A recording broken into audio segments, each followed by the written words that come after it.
नमस्कार दर्शकों इसराइल के प्रधानमंत्री बेंजामिन नेतन्याहू से मुलाकात के दौरान अमेरिकी राष्ट्रपति डोनाल्ड ट्रंप ने गाजा पट्टी को खाली कराने और पुनर्निर्माण का प्लान दुनिया के सामने साझा किया। डोनाल्ड ट्रंप गाजा पट्टी को मध्य पूर्व का रिसोर्ट बनाना चाहते हैं। ट्रंप ने खुद कहा कि इस पर बड़ी रकम खर्च होगी, फलस्तीनियों को गाजा छोड़ना होगा। ट्रंप पूरे गाजा पट्टी को रिसोर्ट में बदलना चाहते हैं, मगर अरब देश उनके प्लान के खिलाफ है। डोनाल्ड ट्रंप गाजा पट्टी पर अमेरिका की वर्षों पुरानी नीति को पलटने के मूड में है। ट्रंप की योजना पूरे गाजा पर कब्जा करने की है। सबसे पहले गाजा के लोगों को उनके घरों से हटाया जाएगा। इसके बाद वहां बची बाकी इमारतों को ढाया जाएगा। अमेरिका के कब्जे के बाद पूरे गाजा पट्टी को दोबारा विश्व स्तरीय पर्यटन नगरी के तौर पर विकसित किया जाएगा। रेलवे, सड़क और बंदरगाहों का विकास किया जाएगा। ट्रंप का मानना है कि यह आधुनिक शहर दुनिया भर के लोगों को अपनी ओर खींचेगा। डोनाल्ड ट्रंप ने यह स्पष्ट रूप से नहीं बताया कि अमेरिका गाजा पर कब्जा कैसे करेगा, मगर उन्होंने कहा कि युद्ध समाप्त होने के बाद इजराइल गाजा को अमेरिका को सौंप देगा। बता दें कि अमेरिका का गाजा पर कोई कानूनी दावा नहीं है। डोनाल्ड ट्रंप लगभग 22 लाख फलस्तीनी नागरिकों को मिस्र और जॉर्डन में बसाना चाहते हैं। उन्होंने कहा कि गाजा के बाहर मिस्र और जॉर्डन में 6 सुरक्षित समुदाय बनाए जाएंगे, यहाँ फलस्तीनी रह सकेंगे। ट्रंप का मानना है कि गाजा के विकास से नौकरियों के हजारों अवसर पैदा होंगे, दुनिया भर के लोग यहाँ रह सकेंगे, मगर फलस्तीनियों को गाजा लौटने का कोई अधिकार नहीं होगा। मिस्र और जॉर्डन काफी हद तक अमेरिकी मदद पर निर्भर है। ट्रंप ने धमकी दी है कि अगर इन दोनों ने फलस्तीनियों को नहीं बसाया तो अमेरिका आर्थिक मदद रोक देगा। डोनाल्ड ट्रंप के प्रेस सचिव कैरोलिन लेविट का कहना है कि गाजा में अमेरिका सेना की तैनाती नहीं करेगा।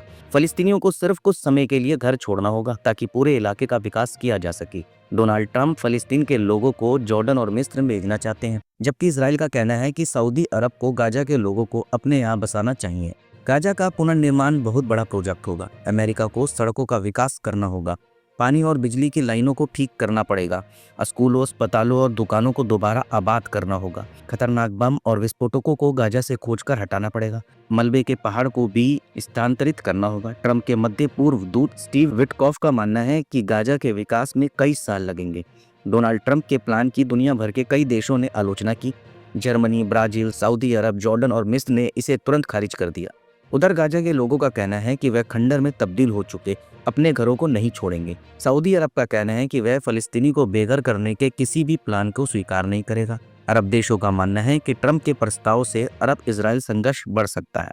अरब देशों को डर है कि ट्रंप के प्लान से 2 राज्य समाधान की संभावना खतरे में पड़ सकती है। वहीं जॉर्डन, मिस्र और सऊदी अरब का मानना है कि पलायन से उनके यहाँ स्थिति बिगड़ सकती है। मिस्र की राजधानी काहिरा में 27 फरवरी को अरब लीग की बड़ी बैठक है। इस बैठक का उद्देश्य फलस्तीनियों का समर्थन करना है। मिस्र एक प्रस्ताव पेश करेगा। इसके तहत फलस्तीनियों के बिना विस्थापन के गाजा का पुनर्निर्माण और रोजगार के अवसर पैदा करने पर चर्चा होगी। उससे पहले 20 फरवरी को सऊदी अरब 4 देशों के नेताओं की मेजबानी करेगा। इसमें भी गाजा पर अमेरिकी कब्जा वाले प्लान पर चर्चा होगी। गाजा पट्टी इसराइल के पश्चिम तट पर एक छोटा सा भूभाग है। यही पट्टी 45 किलोमीटर लंबी और अधिकतम 10 किलोमीटर चौड़ी है। इसके दक्षिण में मिस्र का सिनाई, पश्चिम में भूमध्य सागर और उत्तर व पूर्व में इसराइल है। गाजा का क्षेत्रफल 360 वर्ग किलोमीटर है। अमेरिका की राजधानी वॉशिंगटन डीसी से 2 गुना है। गाजा पट्टी फलस्तीन का ही हिस्सा है, लेकिन देखते हैं आगे होता क्या है। क्या ट्रंप अपने प्लान में कामयाब होते हैं या मुस्लिम देश इसका विरोध करेंगे।